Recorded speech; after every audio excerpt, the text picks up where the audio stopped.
சொர்க்கலோகத்தில் எவ்வளவு பெரிய இடங்கள் இருக்கிறது.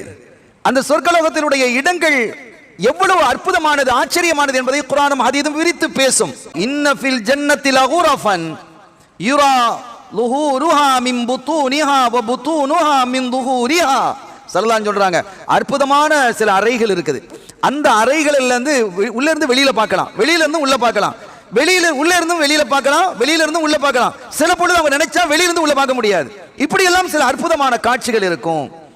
அந்த அறைகளினுடைய அற்புதம் இருக்குது, ரொம்ப அற்புதமாக இருக்கும், அழகாக இருக்கும். அதை வார்த்தைகளால் வர்ணிக்க முடியாது, அவ்வளோ ஆச்சரியமான அந்த கட்டிடம் அப்படிங்கிறாங்க ஸல்லல்லாஹு அலைஹி வஸல்லம். அப்போ அங்கே இருந்த ஃபகாம் அராபியன் கிராமவாசி கேட்டார், அவருக்கு அது பிடிச்சிருச்சு. லிமன் ஹிய, அது யாருக்கு கிடைக்கும் அந்த மாதிரி பில்டிங்ஸ்லாம்? லிமன் தையபல் கலாம் வஅதஅமத் தஆம் வஸல்லா பில்லைலி வன்னாஸ் நியாம். ஸல்லல்லாஹு அலைஹி வஸல்லம் சொல்றாங்க, அது யாருக்கு தெரியுமா? முதல்ல மூணு விஷயம் சொல்றாங்க. இந்த 3 விஷயம் யாரிடத்தில் இருக்கிறதோ அவர்களுக்கு இந்த மாளிகைகள் கிடைக்கும், இந்த அற்புதமான கண்ணாடி மாளிகைகள் கிடைக்கும். நாம கண்ணாடின்னு சொல்றோம், கண்ணாடி இருந்தா தானே வெளியிலும் தெரியும், உள்ள நம்ம பேசிக்கிறோம். ஆனா அங்க என்ன வச்சிருக்கிறானோ அதுதான் நமக்கு தெரியாது, கற்பனை தான் பண்ண முடியாதுன்னு சொல்லிட்டாங்களே. ஒன்னு லிமன் தையபல் கலாம், பேச்சு அழகாக்குறது. இந்த விஷயம் போய் அவர்கிட்ட பேசணுமே, தாராளமா பேசலாம், அதுக்குரிய ஆள் அவர்.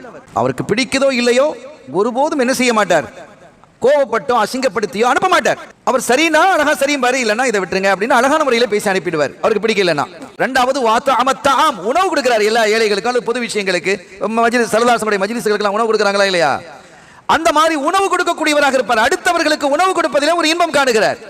மூணாவது வஸல்லா பில்லைலி வன்னாஸ் நியாம், மக்கள் தூங்கிக் கொண்டிருக்கும் போது நடுநிசையில எழுந்து தொழுகிறார். இந்த 3 காரியத்தையும் எவர் தொடர்ந்து செய்து வருகிறாரோ அவருக்கு இந்த மாளிகைகள் உண்டு என்கிறார்கள் நம் இதயவேந்தர் காத்தமுர் ரசூல் முஹம்மதுர் ரசூலுல்லாஹி ஸல்லல்லாஹு அலைஹி வஸல்லம்.